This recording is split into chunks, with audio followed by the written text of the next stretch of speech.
Please just make this Clippers Nugget series go 7 games. As basketball sickos, this was a joy to watch tonight. So much fun. The Clippers hang on to tie the series at 1 apiece with a 105-102 win in Denver. The series shifts back to LA for game 3.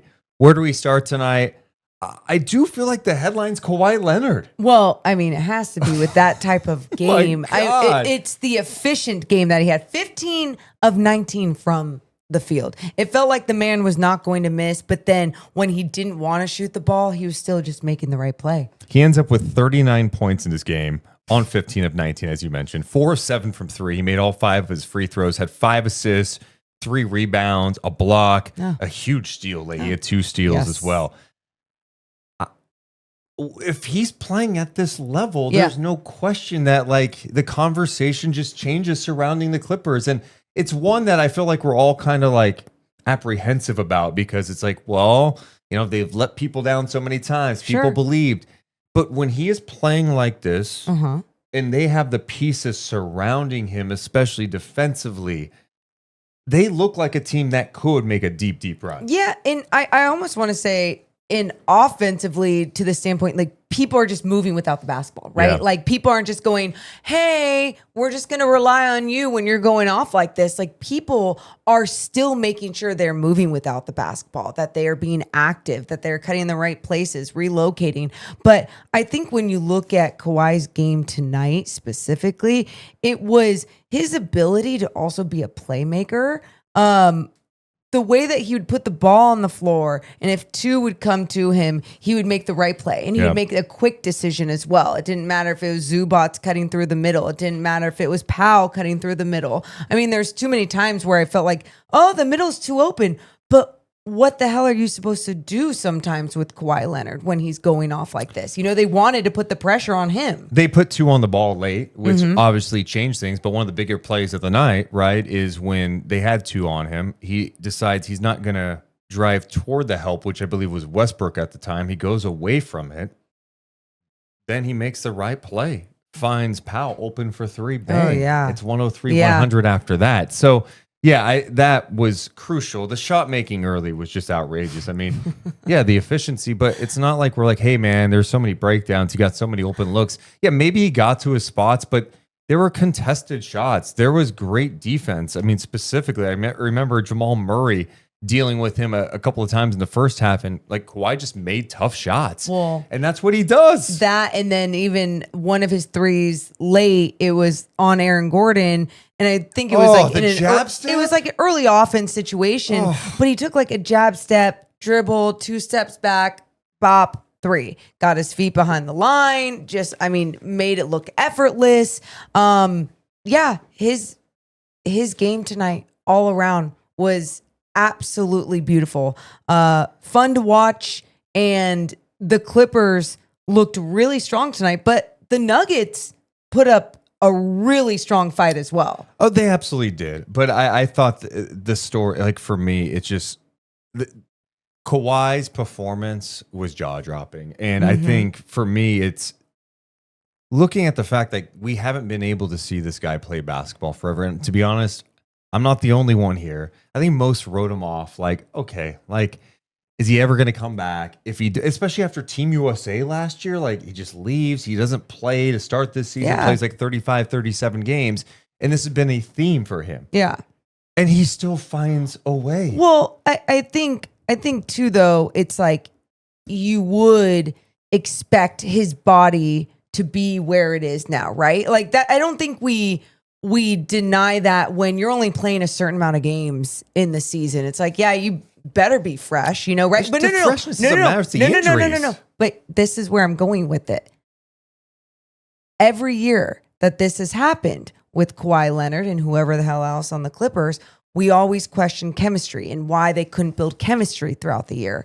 And whatever Ty Lue, Jeff Van Gundy have implemented into this roster, into this style of play, even more so than ever with this team, no Paul George, all the different things, Deuce, this team has been able to have that next man up mentality. Yeah. They've been able to really just elevate Kawhi Leonard's game, Kawhi Leonard has been able to elevate their game. You know what I mean? It's just such a different style of healthy Kawhi Leonard in this part of the season. Yeah, just an awesome performance from him in this game tonight. 39 points.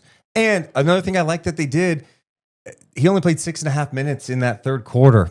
And the Clippers played well enough without him. Yeah. They didn't lose. It didn't like fall apart or anything like crazy. And then he was able in that fourth quarter to have a monster quarter. Well, and another thing about the Clippers team as a whole, you think about them going into that small ball defense, right?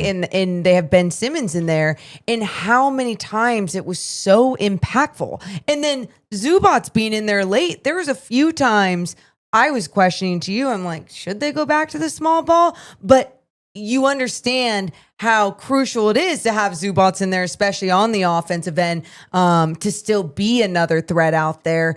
And they obviously ended up ultimately making the right decision, keeping him out there, having him battle with Jokic, doing all that. But for this team to be so dynamic and to be able to go to that small ball lineup and to still be able to dominate in so many different times of this game, it was incredible. Yeah, that small ball lineup's fun because they fly around. When you've got like Dunn out there, Batum and Simmons, it's just they're able to switch off. I mean, they switch everything anyway, but like with ease. And they played physical enough. I thought they handled the pick and roll situations with Jokic in that third quarter all right. Like they read it well. They were there to help. They forced a couple of turnovers. Jokic tonight had 7 turnovers in the game. But that small ball lineup, man, you could see why it can be impactful. And that's where it was the most impactful, especially in those high pick and roll situations with Jokic and Murray and Simmons just being able to bump Jokic and being able to just like... Don't get me started on that. Why? And maybe I'm sensitive after tonight, but... After today, watching Brunson and Jokic tonight try to flop and sell contact, it gutted me. Like, you talk about the small ball lineup. There's one point Powell switched on the Jokic. And look, Powell's 6'4". He's a strong dude. I'll give him that. He bumps Jokic. Mm-hmm. Jokic folded. Like a yoga instructor said, all right, time to get in the downward dog. Mm-hmm. And they call a foul. I'm like, it just doesn't happen. Or the play late that the officials did not call when Harden made some contact on Jokic. He went flying. It even fooled you on the first look. On the first initial look, I was like, damn, Harden like used his shoulder to make sure to create that space.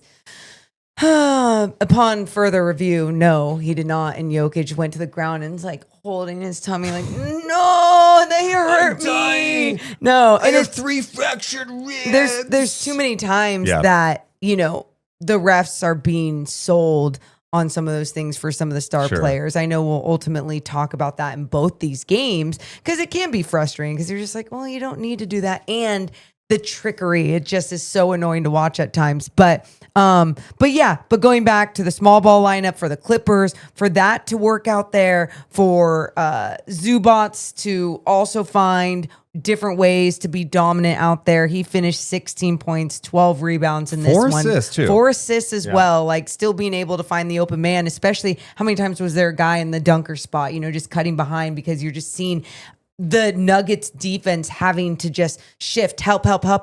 And they did a really good job for the most part. And throughout this entire game, it's a great game. You had Peyton Watson coming over and help he only ended up playing 14 minutes off the bench, but I thought he contributed some good defense at times. Michael Porter Jr., his effort alone as well was really great. Especially after what happened in game 1, where he's with like 3-4 rebounds and people are questioning the effort. And when you're questioning effort, I think Jokic even had a quote like, if you need to be like inspired this time of year, I don't know what to tell you. Yeah. You know, I'm paraphrasing here. There you go. And tonight, Porter brought it. 15 and 15. He crushed you on the offensive glass. And like that's just what they need consistently. Like, yeah, you may not get all the shots that you like, especially in this series where, you know, the defense of the Clippers is just everywhere. But how can you still impact things? And it is attacking the glass. The Nuggets absolutely dominated the Clippers tying the glass 50-32. Wow.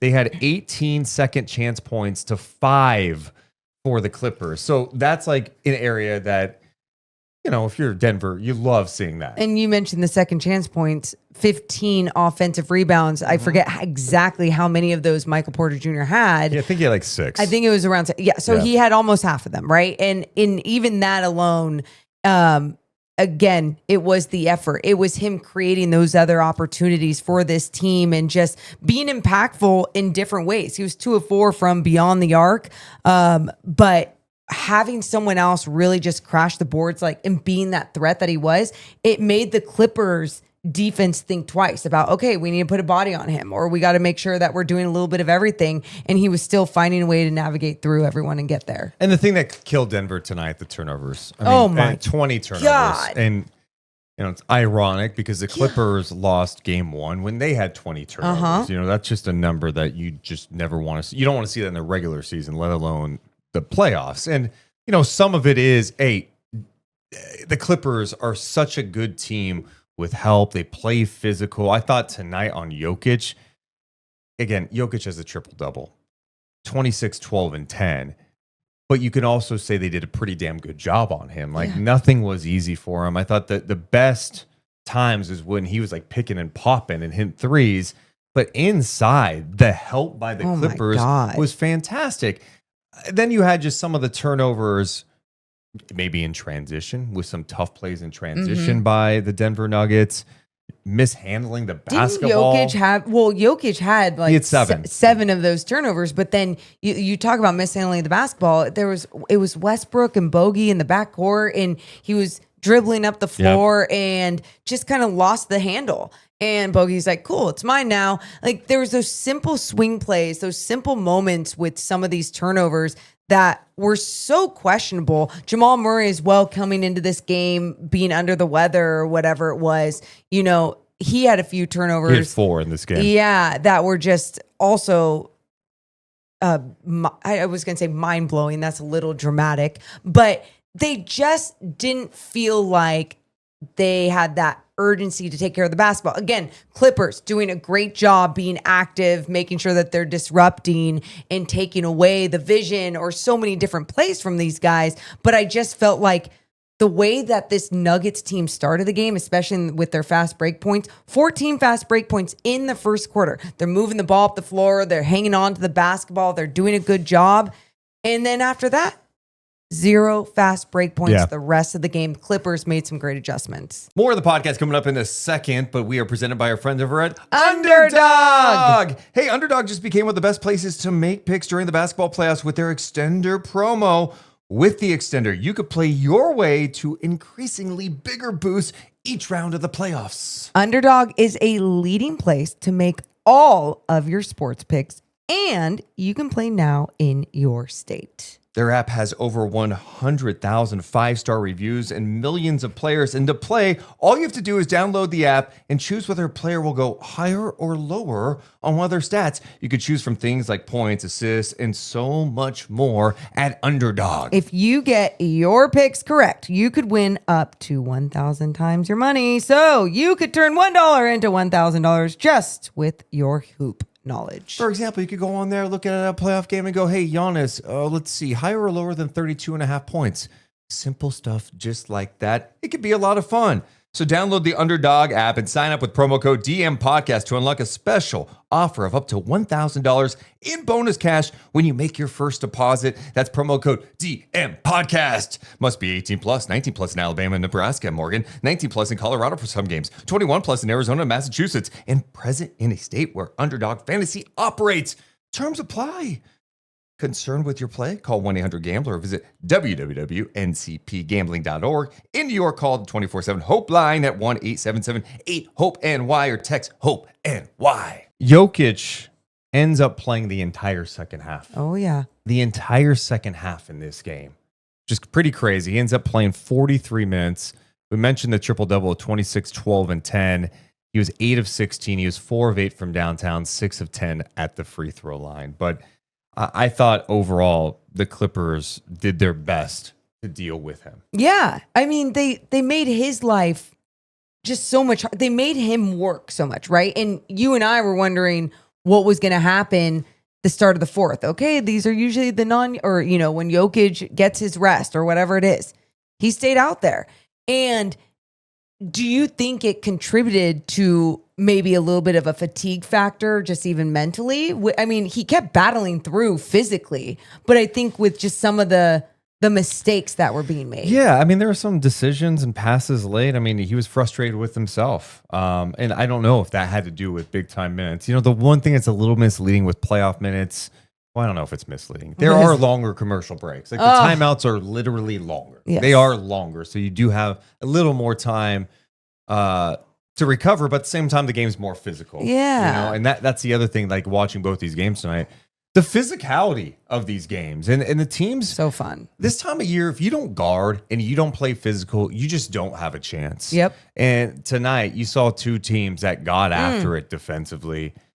So maybe Jokic was impacted at times by that. And look, he's going to get the attention. And we're talking about him getting this attention, yet he still had a triple-double. And they are obviously awesome when he's on the floor. Yeah. Like, so that's not like I'm being critical. There's a high standard when you talk about Jokic, and it just shows you how a team like the Clippers is going to focus and do everything they can to make life more challenging.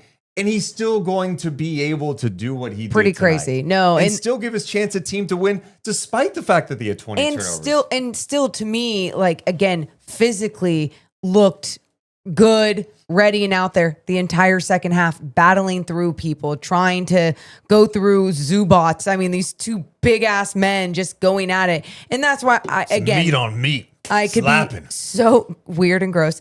I could be so wrong when I say, oh, was there mental fatigue there with some of these turnovers? But again, Clippers just do a great job with their activity as well. Just a fun freaking game. Kris Dunn. Oh my, give him his flowers. Kris Dunn might be one of my favorite players in the league. Love this guy. I mean, this guy was out of the league. He was in the G League. I remember calling one of his games when he was with the Agua Caliente Clippers. Oh, yeah. Ends up going to Utah after that. They acquire him this offseason in a sign and trade that sent Westbrook to Utah. And then, of course, Westbrook ends up in Denver. But they give him 3 years, $17 million. He knows his job. And his job is to go out there and play elite level defense. He's going to get open looks from three. He's not a great 3-point shooter. They're not going to guard him, all that stuff. But what he can do out there, he be a game changer. Eye-popping plays defensively all night long. So quick. I mean, some of his instincts, his feel, his recovery, the relentlessness he plays with. I mean, how about the play we noted down where he was defending Jamal Murray, all right, on the perimeter. Yeah. Okay. Off ball. Yep. Then you got a Brown Jokic pick and roll. He comes over at the free throw line to dig down. Brown kicks it back out to Murray. He's got to close back out. So Dunn closes back out, but his back is kind of shifted to Murray. He was looking at him with his back to him. But like shuffling laterally still. Yes. Shuffling laterally, but with his back, like Murray's on like that side. Yes. And he's like, no. I'm keeping you. I'm going to stay in front of you. And then he's able to recover and contest a shot. Yeah. Unbelievable. And then there was just like the help on you. We talk about like Jokic's turnovers. There was one play in the first half. He's one-on-one, making a move at the free throw line. Jokic battling Zubats. You got Dunn in the corner. His man is Brown. He helps off. Jokic is not.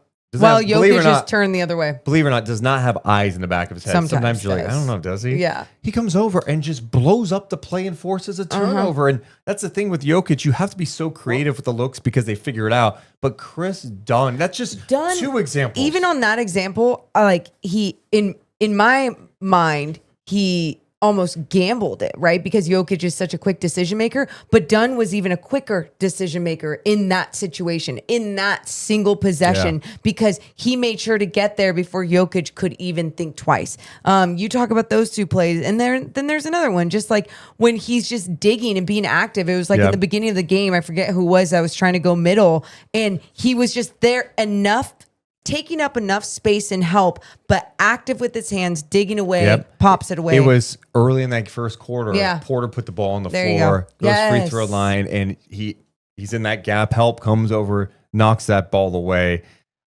It's just incredible. Fun to And watch. then you just see it constantly with him. I'm just like looking back at my notes and just seeing how often he is impactful, even late in that game where he stepped in front of Jokic, where he's like in this tough position where he's trying to defend Braun. It's just chaos around, right? And Jokic is looking to go for the pass. He gets back into play, steals the ball. Harden had a terrible outlet pass that was deflected. God. That was very costly. Ended up tying the game with the 3 after that. But anyway, the point is, Kris Dunn's defense, like the fact that I guess he doesn't qualify based on minutes or something for the all-defensive team, it doesn't make sense. Like the common sense things sometimes in this league just irritate the shit out of me. Yeah, Stan Van Gundy went over that too tonight, especially when Russell Westbrook stepped out of bounds on a play where the Clippers ended up challenging it. He went up against Bogey. Bogey definitely fouled him. I don't know why they challenged that play. Yeah. But he stepped out of bounds on the sideline. And it's like common sense would be that the officiating crew could be like, okay, prior to the foul. Let's go back to the start of that play where he steps out of bounds. First. Yeah. No, and there's just certain things that don't necessarily make sense. But again, giving Dunn his love, he finished with 3 steals and just a big, impactful 29 minutes from him tonight. We also saw some drama tonight in that third quarter with Norman Powell and Jamal Murray, where it got physical. Norman Powell just absolutely shoves Murray to get some space. Murray is furious. There's no call. I don't blame him. I would have been pissed too. He decides, I'm going to go over a foul him. He kind of hooks him with Norm Powell and picks him up, and Norm Powell drops the ball and he's ready to go. And then you got Kris Dunn coming in, going at Christian Brown, saying, I will beat your ass. Mm-hmm. They go review it, of course. They give 3 technicals. 1 to Kris Dunn, 1 to Christian Brown, and 1 to, why am I blanking? Right? And to Norm Powell. Jamal Murray caused the entire thing no technical. Yeah. It made no sense. That was the other common sense thing that Stan Van Gundy was think the double tech should have just been on Jamal Murray and Powell. Again, it's like it's one of those things. It didn't end up being the biggest deal in the world or anything, but yeah, I was glad it got chippy too. That's always I love when things get a little messy. It was a fun game, I thought Denver did a lot of good. I mean, I think we should give Denver some credit. I know they lost the game today, but I thought they battled. Lots of credit. Dude, Westbrook coming up with some big threes late. You're like, oh my God, they're gonna give him these threes, and he's knocking them down. He ends up with 14 points in this game. With all the mistakes that they were making, it's like guys even like Westbrook making those big plays. Like they shoot themselves in the foot and then they make a big play and then they do something else. And I think Denver deserves a lot of love with the way that they played tonight. It's just they got to clean it up and they got to find a way to adjust to the Clippers' adjustments in game, right? Like especially in the fast break, you got to find a way to still keep that going because that's where they saw so much success early on. Yeah, I think if you're looking at it from a Denver perspective tonight and you're being optimistic, you're going, like you said, we shot ourselves in the foot tonight with some awful turnovers. Yep. Jokic didn't have his clean game. Yeah. And we lost by 3. We had a chance. And also, Kawhi Leonard, that guy, could not miss. Was the most efficient basketball player in the world today. Should we feel okay about things? I don't know. Maybe that's just like me being too nice about it. But I think this series is just going to go down to the wire. I mean, the way Kawhi's playing, the Clippers defense, they've got the size, athleticism, switchability, having Zubats to throw at Jokic, also being able to go small ball and still be feisty defensively. There's just so many good things. Yep. So let us know what you think about this series in the comments below. What do you think about tonight's game? What did we miss? Make sure to drop some comments below. Hit the thumbs up and subscribe. Deuce and Mo. Deuce and Mo. Deuce and Mo. They tell you what they know. Deuce and Mo. Deuce and Mo. Deuce and Mo, the podcast that you know.